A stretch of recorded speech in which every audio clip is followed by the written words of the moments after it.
Vettery was a result of many, many failures to lead to one that worked. And after you pivoted 6 times, like who cares on the 7th one, you're used to pivoting. My second day of work was 9/11.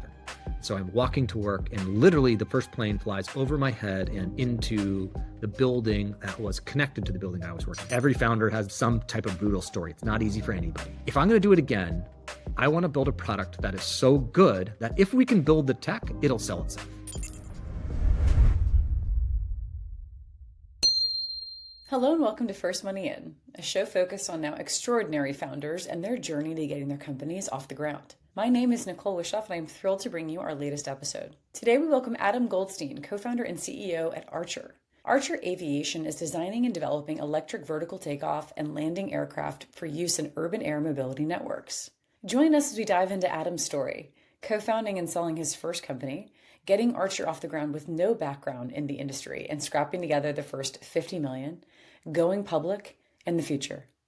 Adam, I am so excited to have you on the show today and to learn everything about you, your first company, and now Archer, and the journey to getting towards today. Give us the scoop. You're currently in New York. It seems like you've been in New York. Did you grow up there? And then how did you end up in this crazy world of startups and companies? Yeah, so I'm actually in the Bay Area. I don't live in New York. I live in the Bay. The company is out west, but it's out west because of what we do, and it doesn't make sense to be in New York. But I'll start from the beginning. So I grew up in Florida. I went to the University of Florida, had an amazing experience. College was great. Late 90s. It was kind of like the pre-internet age. There was internet, but not really. And so everything was really done manually. I started my first business in college, gave me the entrepreneurial bug. It was a magazine, actually, where I effectively redid the Career Resource Center in the form of a magazine to help people get jobs, organize the college career fairs, and then ended up moving to New York. I lived in New York for about 20 years, half the time in finance, half the time in tech. New York was going through this amazing renaissance period where tech was booming. It was so exciting. There was this energy in the city and neighborhoods were transforming. Flatiron and Chelsea were all turning into this tech hub. And I started a bunch of different companies. Most of them failed, but my last one, which was called Vetteri, worked and it scaled, and we were friends and close with a lot of the other startups in that period of time, like the Pelotons and Warbies and Rent the Runway and Jet.com and WeWork and all those type of companies.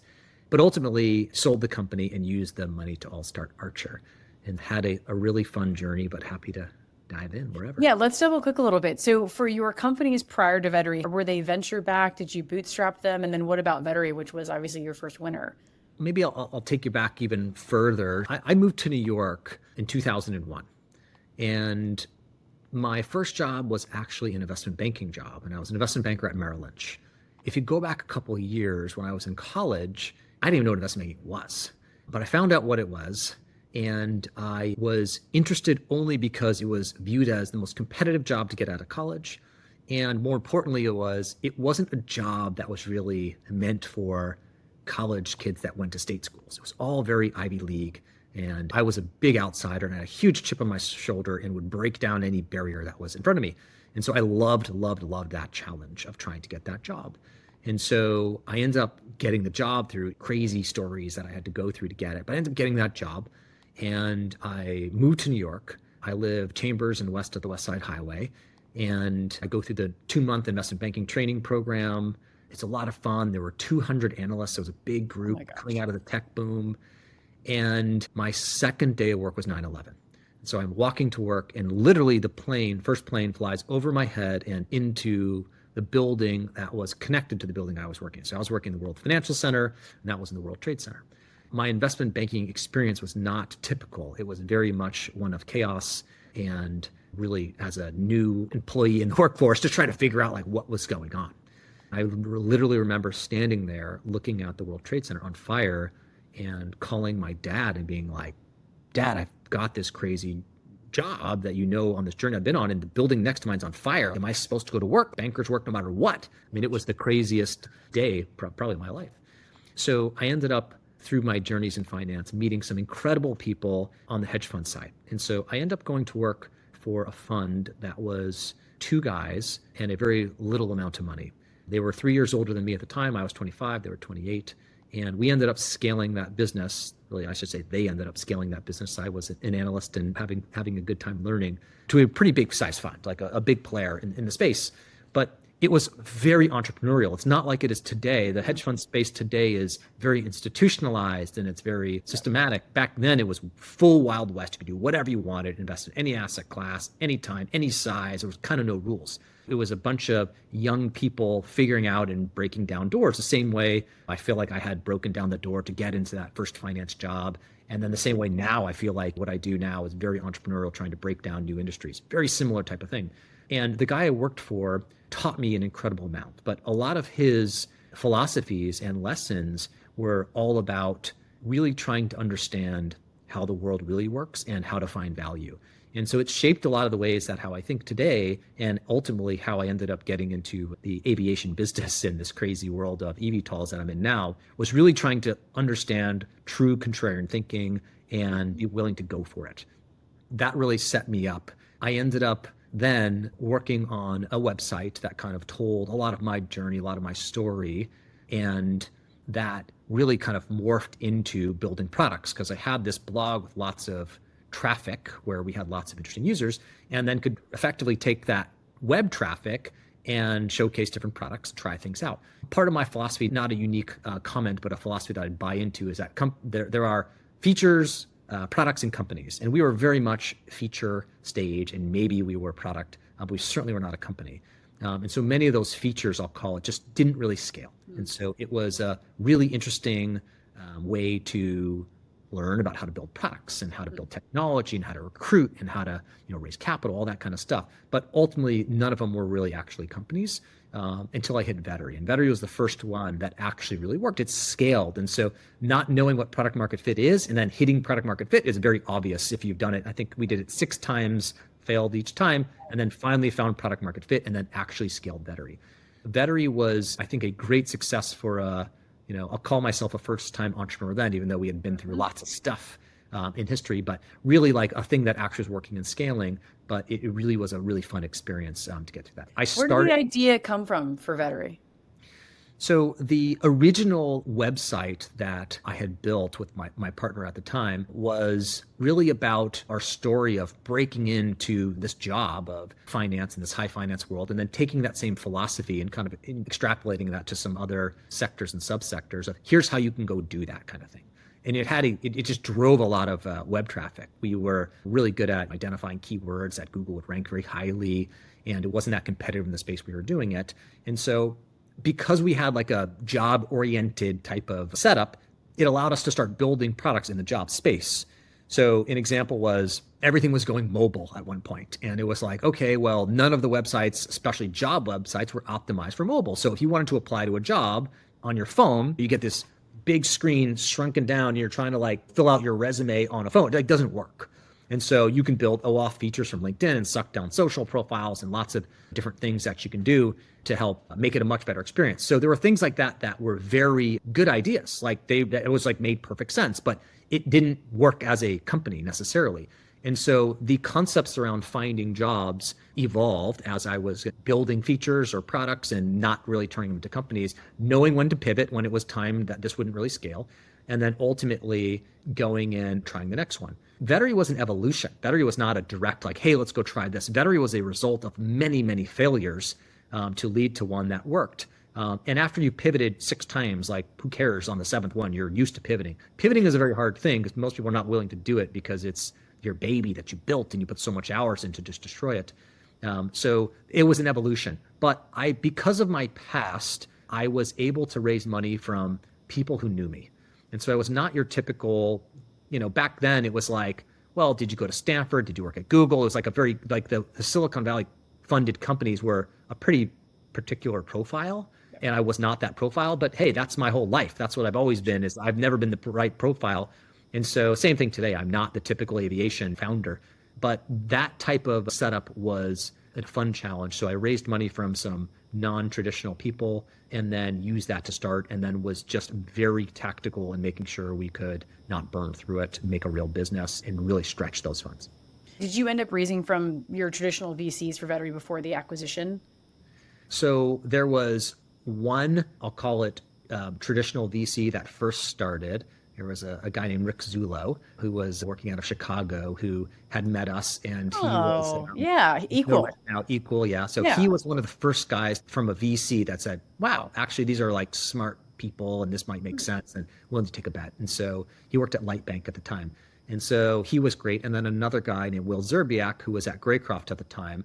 Rick brought the deal to Will, and then Will really believed in it too. And then Will brought in Ian Sigalo, who was the co-founder of Graycroft, and they really liked the concept. In the end, the way I think it always is they just ended up betting on like the people like me, and then rather than the idea. And it was just to force. There's certain people that will force an idea to work no matter what it is, and that's kind of was the mentality. We will make this work no matter what. And what I believed was the company we're building, this marketplace concept, it really was like a CAC business, right? It was all about acquisition and managing acquisition cost of the items we would put on our marketplace. In our case, it was candidates. So candidate acquisition cost was the whole game. We had a big competitor called Hired. Hired.com was the big competitor. They had raised over $100 million. We raised $9 million, and we effectively put them out of business, ended up acquiring them at the end for nothing, effectively assuming their debt. And it was all because we were very efficient in how we ran the unit economics of the business. And maybe that was just because at the time in New York, the money was not as free flowing as it was on the West Coast. And so we protected those dollars. Yeah, I hope founders are listening and taking notes. The market is still interesting, and I wish more folks were focused on unit economics.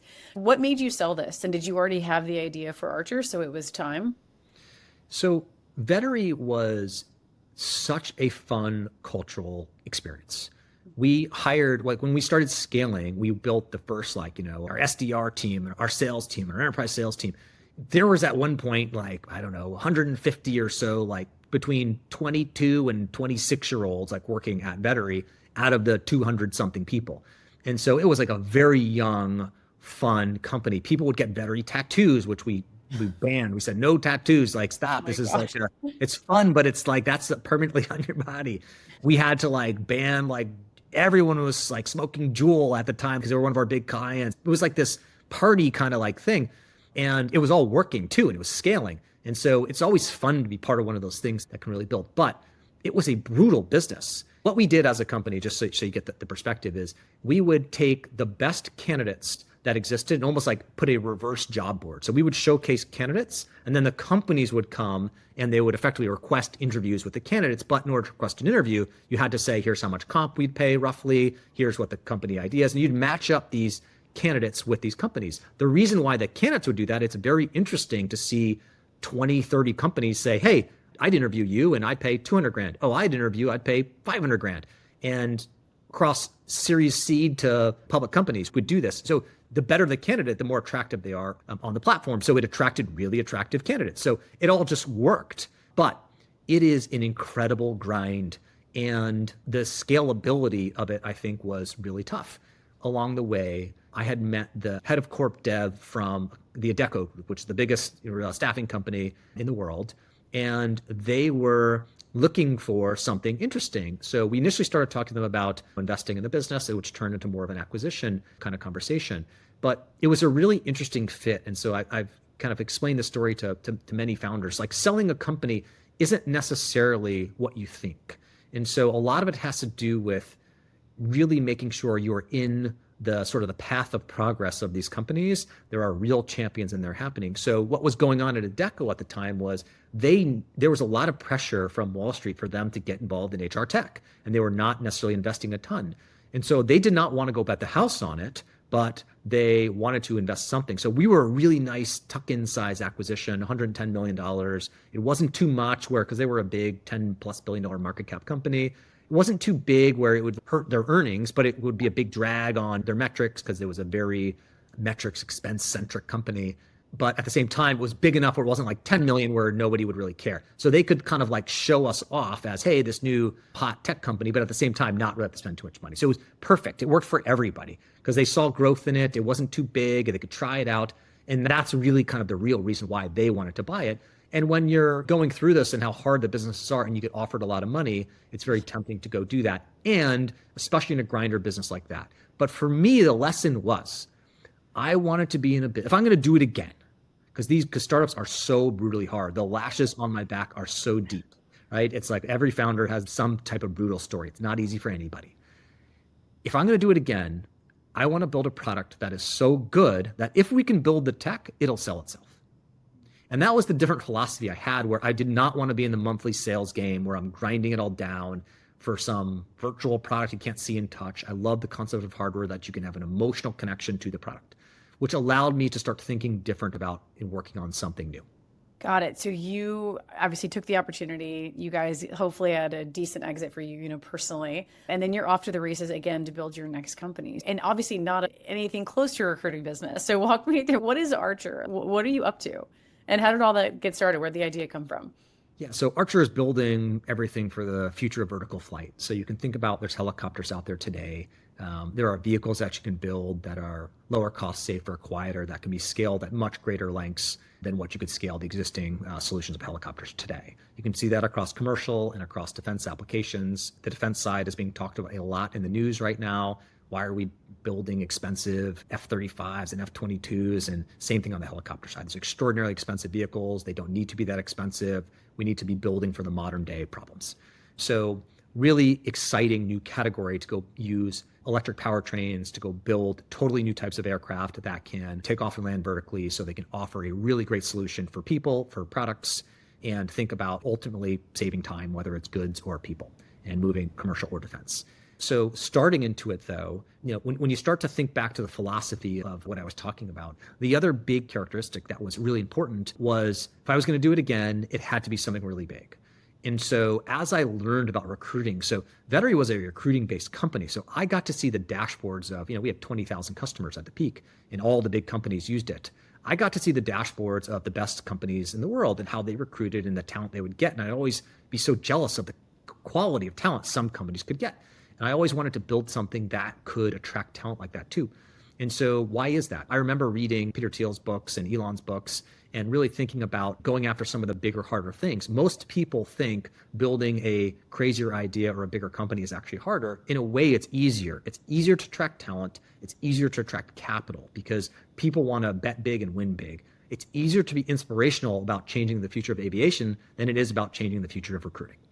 And so when I started thinking about the kind of categories of things, when you think like that, you think energy, food, healthcare, transportation, right? And so you start looking at the world from that lens. When you start to think about what Elon did on the ground with electric powertrains, and you listen to the words that he would say, which he still says today, which is everything will go electric outside of rockets, you start to really imagine what the world could be. And so the philosophy I like to use is, I want to build the world that I want to live in. And if I'm going to spend the time doing this again and go through the pain of the startup again, it better be for a world that I want to live in. I went back to the University of Florida and we started building airplanes. And so we said, okay, can you take the same electric powertrain that they're using on the ground, put them into planes and build this? And I wasn't the first one to think about that. The first person to do this was Larry Page. And so Larry Page started doing this back in 2009, and he started a company called Z Aero. And so when Z Aero got started, they were very much in R&D mode trying to figure out if this could work. The sort of pathway that they took, though, was they were going to build things that were extremely low cost and would be autonomous from the very beginning. And that posed or turned out to be a very challenging pathway to bring the product to market. My whole philosophy was survival. I am not, at the time, was not, ultra wealthy with unlimited money that could fund these things into infinity. I was if I'm going to do it again, I come from a world of Vetteri where we're very conservative. We operate by the metrics and we're all about survival. And it doesn't matter how small you are, you can take down the big guys if you can survive. That philosophy, I think, really resonated with a lot of the engineers. So once I figured out that, okay, eVTOL works, this concept of electric vertical takeoff and landing aircraft can work, it was, okay, how do you go build a real aerospace company? And the answer is, you can't even start unless you have $1 billion. And so that posed the next layer of challenges. And so how does a guy that sold, so I'd raised $9 million before and sold my company for $110 million. So it was a great exit, made some money, but not that kind of money. Not $1 billion aerospace company out of your pocket. And I didn't have the credibility right out of the gate to go raise $1 billion. And so the question was how we're going to do it. And the answer was by having a really credible team. But then you're stuck back to the chicken and the egg scenario. How will the team join me if I don't have the money when the whole team understands that this is going to cost a lot of money? But you can see some founders do this journey by lying and telling twists of what they have and don't have. And there's a lot of people do that in the hardware space because I get how hard it is to raise money in this space. But the setup was quite unique when looking at the eVTOL industry.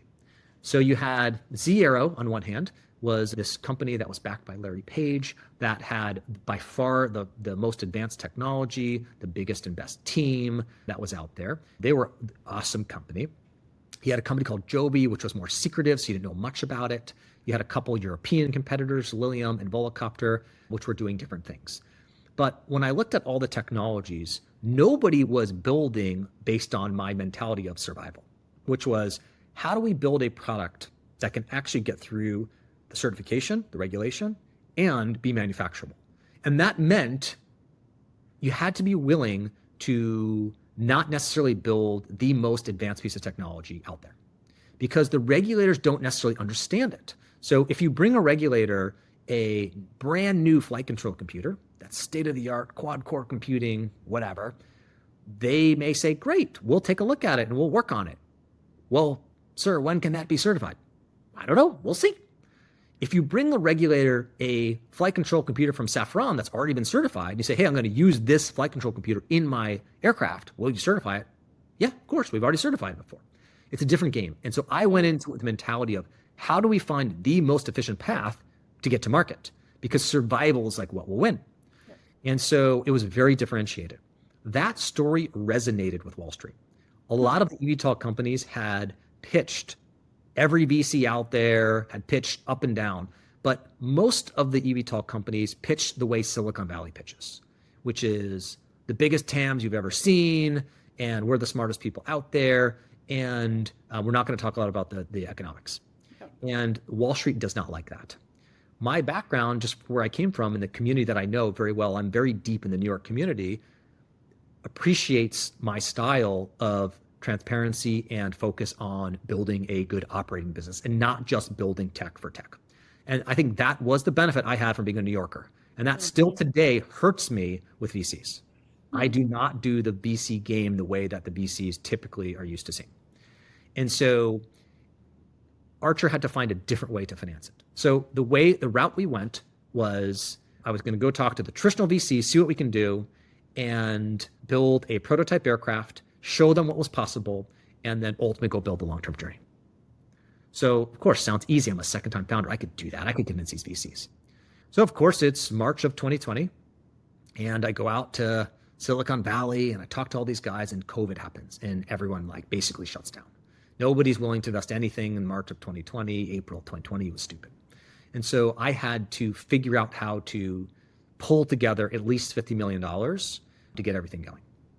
The first real round of capital, $50 million, was one of the hardest rounds that I've ever raised because we had limited stuff at that point and it was the worst market.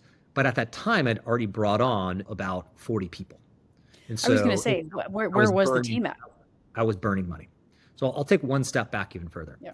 So to bring on the 40 people, how did I convince these original engineers to come to me? That was actually a big challenge too on its own.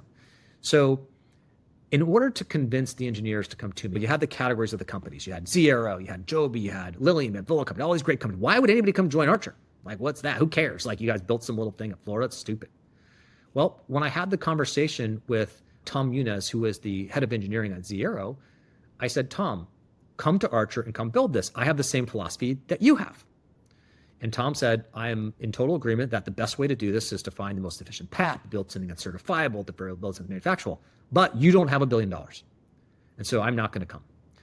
And so I said, I don't have $1 billion, but I do have a billionaire friend who has backed the company and has said they would backstop the company. The intention is not to fully fund it, but would backstop the company. That was Mark Lowry. So Mark Lowry was a pilot. He was a prolific entrepreneur, and he was willing to backstop the company. So that gave Tom enough conviction that he should be willing to come on. And so it gave other engineers conviction too. Now, when the engineers started coming on, they were still betting. They believed in the direction more than their companies that they had been working at before. And so it gave them the confidence to do it, even though there's a lot more risk. We then go, and I get back to my Series A problem. Hustle through that round, brutal round. So then we start building the first prototype. That's what's called our maker aircraft. So we start building the first prototype maker, and it's going really well. And the world starts to get really crazy. The SPAC market starts, Virgin Galactic, Nikola, you start seeing things. So I am very plugged into that world. I call my friend who is the head of capital markets at one of the banks. And I'm like, what is going on with this product, these SPACs? Tell me about it. That's walking me through it. Okay, well, when do you think it could possibly come? Could it come to us? Could we do that? He's like, no, you're way too early. Okay, well, when do you think it would come to us? Well, you got to do a lot of stuff. You'd need a bunch of deals done. Okay, what kind of deals?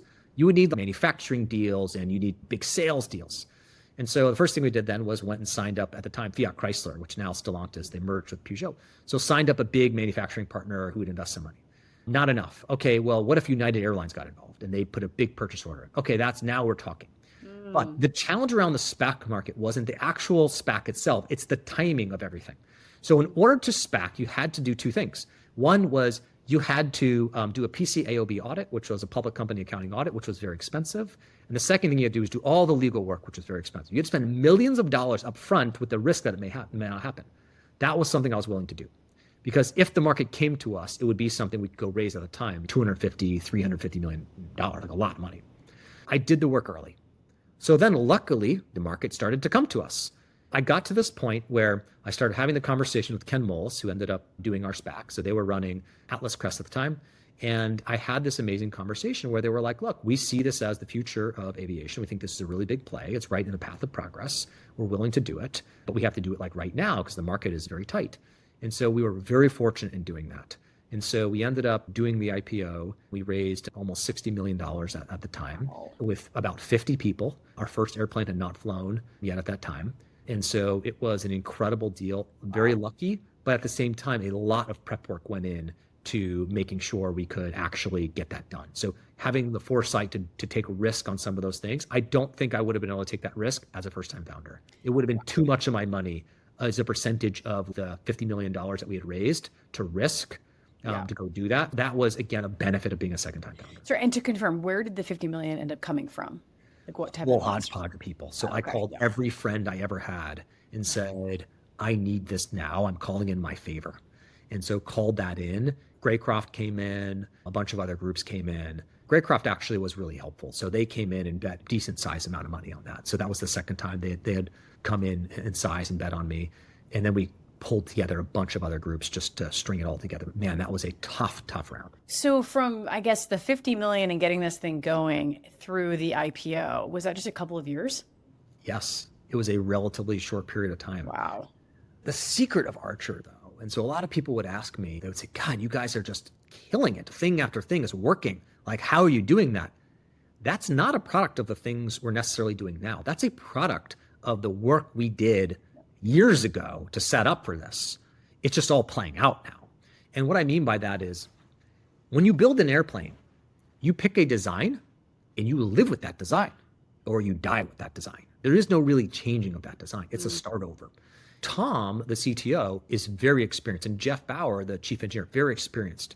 The airplane we're building now is the 8th generation of airplanes that they have worked on. They are extremely experienced. A phrase I always like to use is, if you're digging a hole to try to find some treasure, if you're digging in the wrong place, it doesn't matter how many people are digging or how big your shovel is or how fast you dig. None of it matters. You're going to lose.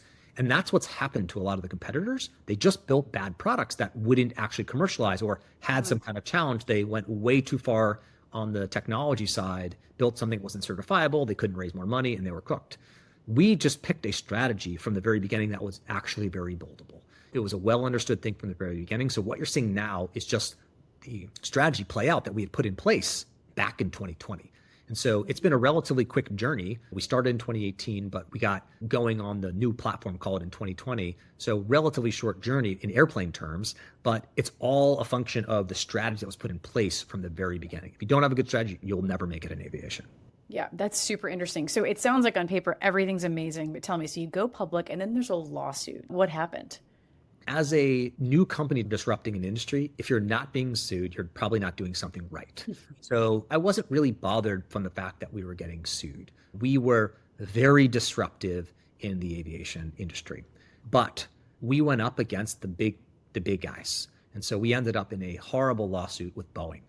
And so Boeing had sued us for all different types of things. And they did it calculated at a time right before the closing of our SPAC. So it was done what you could say looked like intended to try to kill us to prevent the financing from closing. So brutal, absolutely brutal.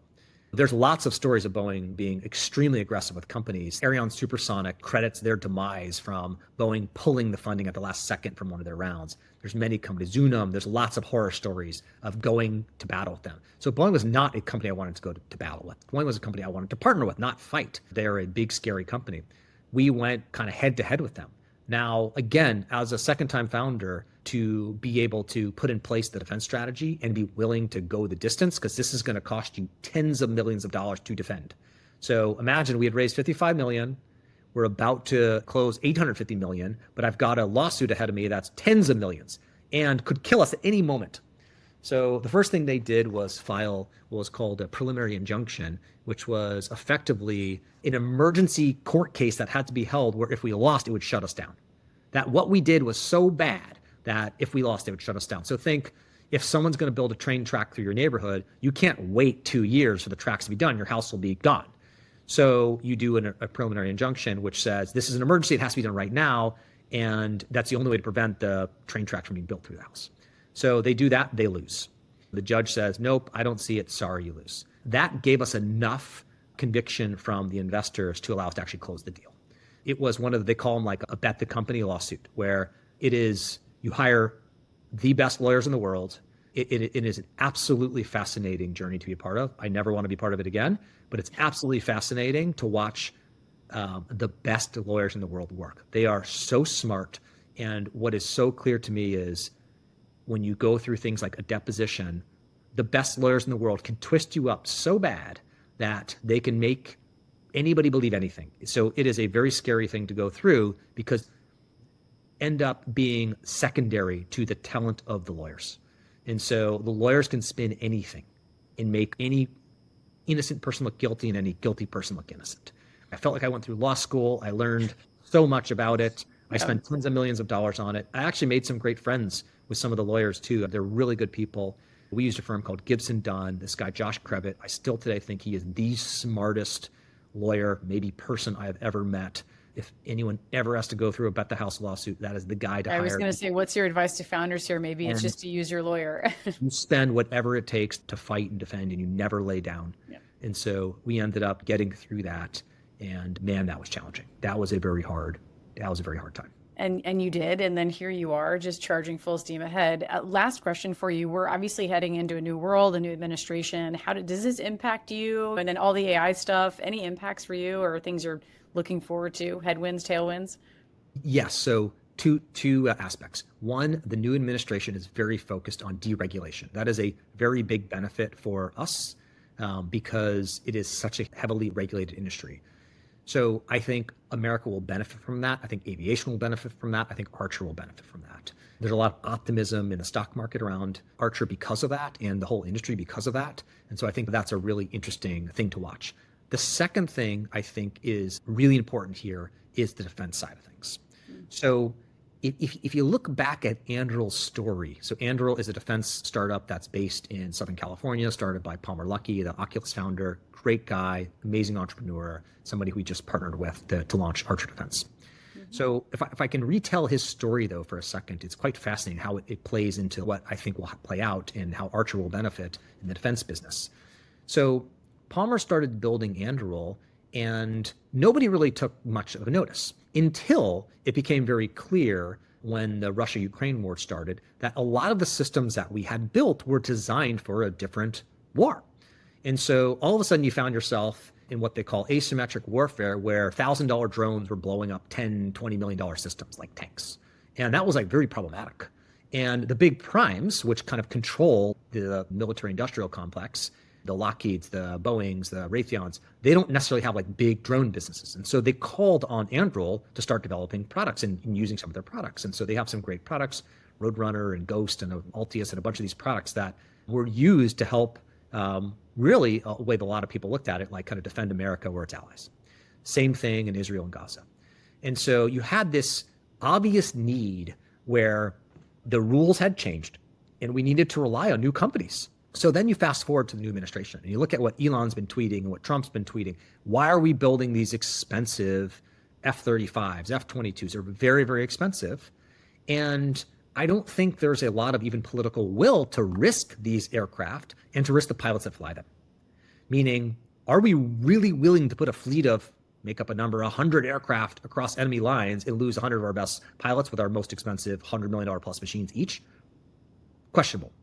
So what if we could build new, what they call autonomous and attritable solutions? Now, they don't necessarily have to be even warfighting machines, just new solutions that can help the defense industry solve some of the new needs. So instead of spending $50 million on a very advanced helicopter, what if you could build one for $5 and it was autonomous, right? Those are the type of capabilities that Archer is building to allow us to go do this. The new administration is fully on board with that concept.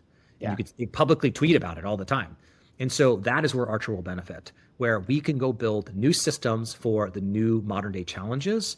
And it's not that the awards won't just go to all the legacy companies because that's the way it's always gone. There's an opportunity now for new companies to get in there and build new stuff. So I think that is hugely beneficial and important. And there's new crops of companies, whether it's Andurils or the Palantirs or the Archers, that can be part of this new generation of companies that are born to go do that. Yep. I love it. No, I think this is all great. Wonderful. Thank you so much, Adam. This was truly fantastic. I really appreciate you joining us. Awesome. Good to be here.